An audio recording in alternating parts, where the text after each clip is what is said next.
This is a fan-generated show. If you would like to support us, please go to jamieglazov.com, and also don't forget to subscribe to our YouTube channel. All your support is greatly appreciated. Good evening. Welcome to the Glazov Gang. Tonight, Muslim Brotherhood defeating Trump? Question mark.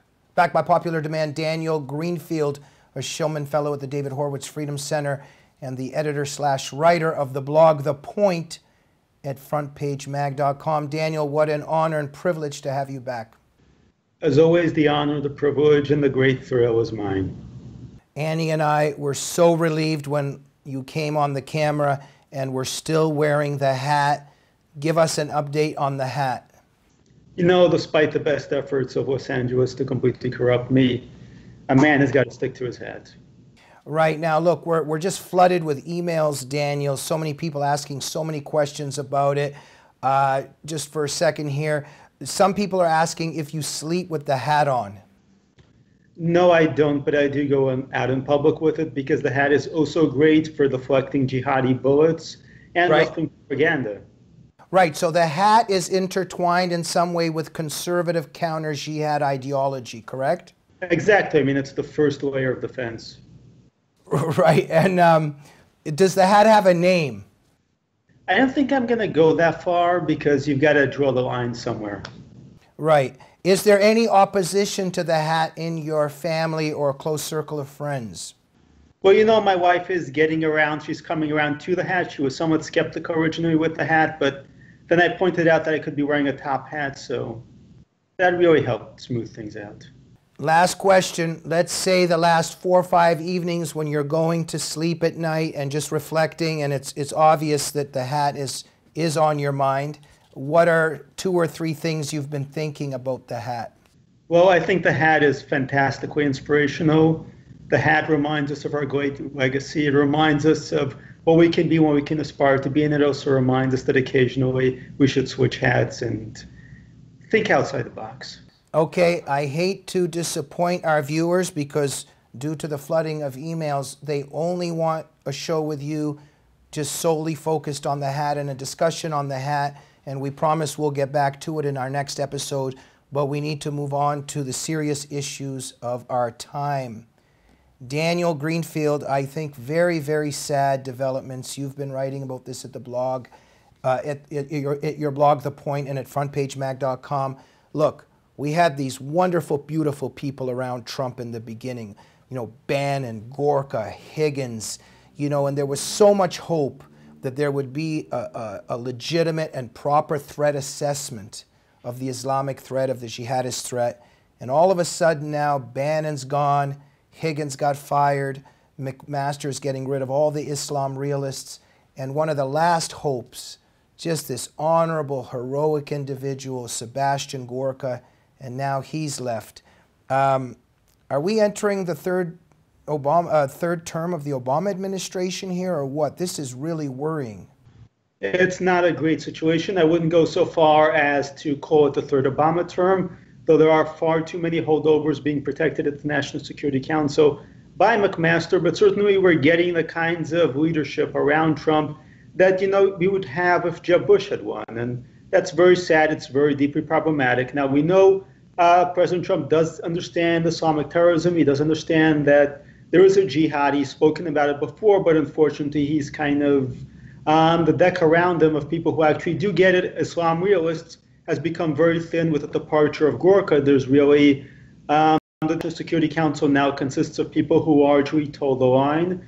On the fence, you've got Mattis, who actually said that killing ISIS is that ISIS is being killed because they offended Islam. You've got Tillerson, who's done everything possible to undermine the campaign against Qatar, which is really the money man behind the Muslim Brotherhood and behind a lot of the political Islam movements. Right. It's behind Al Jazeera. Right. Now, I just want to, you know, just crystallize the meaning of my question is because, look, I love Trump. I think that, you know, he's a great president. And, you know, he's a providential godsend on many levels, and I think we agree that he understands the threat and that he's the good guy. And what I was referring to in terms of the third-term Obama administration question mark is on foreign policy and dealing with jihad. Because obviously now with McMaster, with Tillerson, there is now this jihad denial once again. And you know, so Gorka was talking about how, you know, now that he's left, in his resignation letter, he was saying, look, the final straw was, we're talking about our Afghan policy, and the people that looked over the speech got rid of all references to Islam and to radical Islam. And so what do we have here, Daniel? On that note, I think it's really important to do a bit of a flashback. I mean, we all remember President Reagan getting up there and doing the Mr. Gorbachev tear down the wall speech. But if you actually look at the history of how that happened, the people around Reagan did everything possible to prevent that from being in the speech. Was put back in the speech, was taken out, was put back. People can read about it if they want to. I'm not going to go into it at length. But you know, Ronald Reagan, President Reagan, was a fantastic leader, maybe the greatest president America had in the 20th century. And yet it took this kind of effort just to get those lines to him, because there was this circle of people around him who were insisting on backing this discredited foreign policy. And this is a situation, it's always a situation. It was the situation with President Bush. It's the situation with President Trump. As good as any president is, he needs good people around him. He needs people around him who can let him know on what's going on. And actually, the people who control his speeches control his message. The people who actually control his policy, who bring him the policy options, those are the people who actually end up determining all this stuff. So it's vitally important that any president, no matter how great he is, have the right people around him. So I think what you're making, the point that you're making, is a very good one. Right, and I'm referring to the people around him, because the Glazov Gang is cheering for Trump and loves Trump, and we're just concerned about the team that has been pushed out. And now these people around him, I mean, Tillerson was on Fox News the other day with Chris Wallace and said that Gorka was wrong, that radical Islam is part of what's threatening us in terms of what's in Afghanistan or jihad overall. I mean, so this is the Secretary of State saying Sebastian Gorka's wrong. We've got McMaster saying that ISIS is un-Islamic. This is the National Security Advisor. Secretary of State, National Security Advisor, overall talking about how jihad is un-Islamic, and of course they're not even using that word anymore, so the terror problem that we face in general. So Daniel, Secretary of State, National Security Advisor, so what do they believe? Is it the Amish in Afghanistan that are the problem, or Buddhism, or is it the Mormon philosophy? I mean, this is so absurd.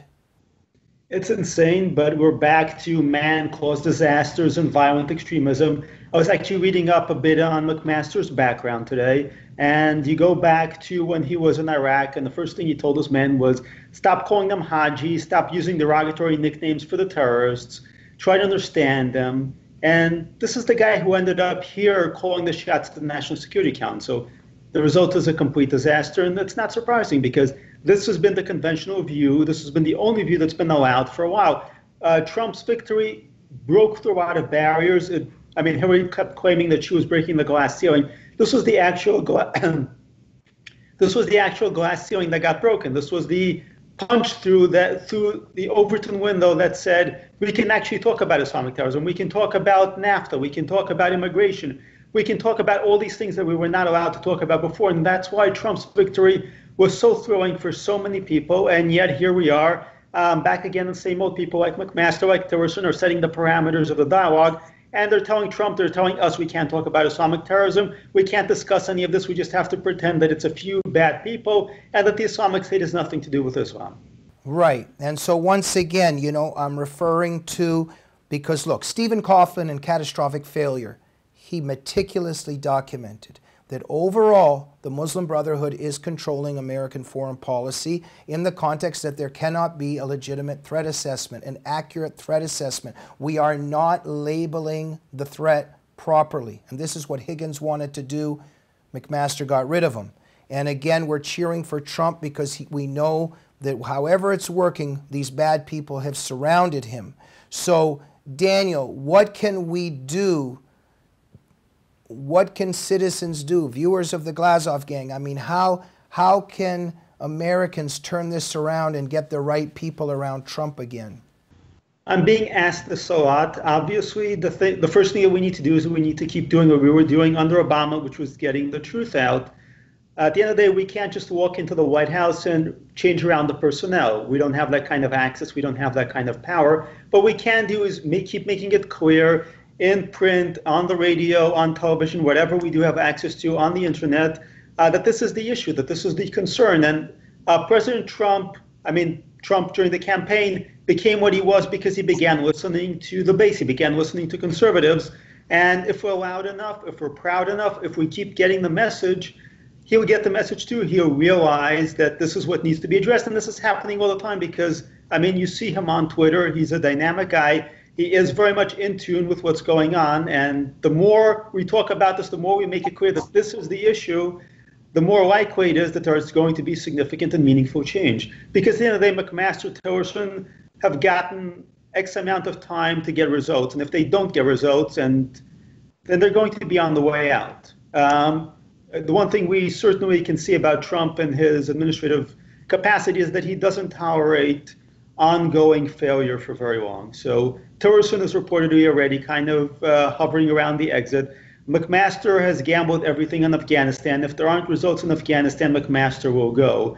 It's important, really, beyond McMaster and Tillerson to make sure that the right people get in afterward. And, initially the right people got into the Trump administration initially.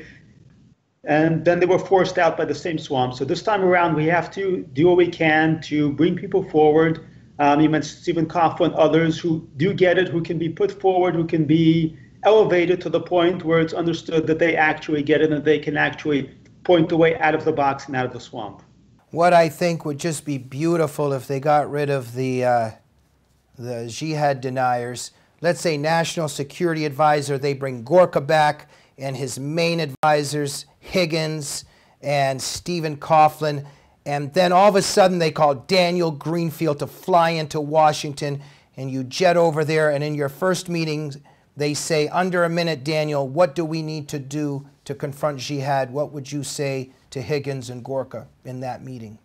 Well, I think they already know quite well because they're good people and they've been on top of this. What we need to do is we need to confront the root, and the root of that is what we call political Islam. It's Islamic expansionism. It's Islamic supremacism. It's the idea that Islam needs to first maintain total theocratic control over its territories and continue expanding into Europe and America and so on and so forth. The kind of terrorism that we see is just one expression of it. It's in some ways, the least dangerous of it.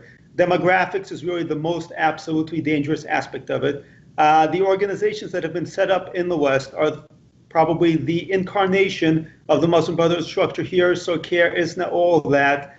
The Muslim Brotherhood organizations are really the biggest threat. The demographic threat is the accompanying part of that. So they open the doors and then the invasion comes through. That's really the big long-term threat. As bad as the terrorism is, it's piggybacking on that. The real threat is demographic. Right. And Daniel, not to trivialize this discussion at all, but as we're leaving now, very important question. If that meeting did occur, would you be wearing the hat? I think I might even get a nicer hat. You're going to get a nicer hat? Okay, this is the subject for the next discussion. And Glazov Gang viewers, write in what you think might be a nicer hat for Daniel Greenfield. Daniel, an honor, privilege to have you back on the Glazov Gang. It's my pleasure as always. Thank you. And everybody, keep reading Daniel's blog, The Point, at frontpagemag.com. Brilliant blog and the best blog on the internet. Thank you for watching us this evening. Ladies and gentlemen, remember, we're a fan-generated program. Our yearly crowdfunding is starting now to try to, to raise some funds to keep the show going. You're going to see a link on the bottom of the screen. Please help us. Contribute as much as you can, and even a little bit counts. But we've got something very exciting to announce this year. I need you to take a couple deep breaths. Don't get too excited. You might have to lay down and breathe. One of the prizes this year for contributions to the Glazov Gang is a lunch with the one and only Annie Cyrus. You heard it here, and it's the truth. Click on the link, and we'll see what happens. We'll see you soon. Good night.